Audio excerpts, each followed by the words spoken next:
We had just moved into a little ranch house in the suburbs.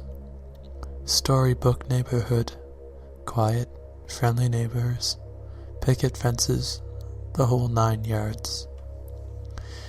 Suffice to say that this was supposed to be a new start for me. A recently single dad and my 3-year-old son.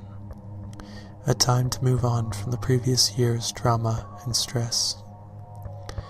I viewed the thunderstorm as a metaphor for this fresh start. One last show of theatrics before the dirt and grime of the past would be washed away. My son loved it anyway, even with the power out. It was the first big storm he'd ever seen. Flashes of lightning flooded the bare rooms of our house, imparting unpacked boxes with long creeping shadows, and he jumped and squealed as the thunder boomed.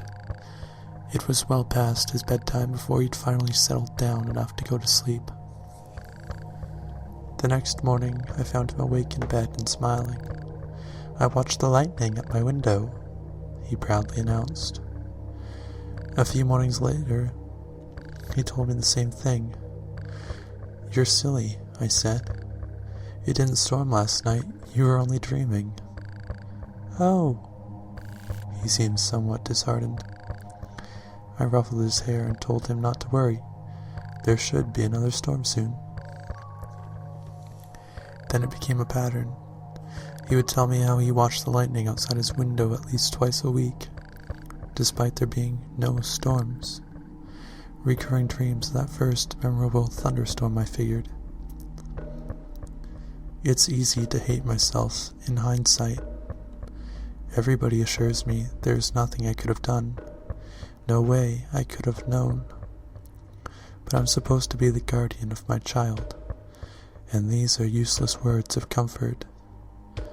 I constantly relive that morning, making my coffee, pouring milk over my cereal, and picking up the newspaper to read about the pedophile local authorities had just arrested. It was front-page stuff. Apparently this guy would select a young target, usually a boy, stake out their house for a while and take flash photos of them through their window while they slept. Sometimes he did more. My stomach sank as the connection was made. At the time it was merely something from a child's imagination. In retrospect, it is the scariest thing I've ever heard. About a week before the predator was caught, my son came up to me in his pajamas. "Guess what?" he asked. "What?" "No more lightning at my window." I played along. "Oh, that's nice. It finally died down then."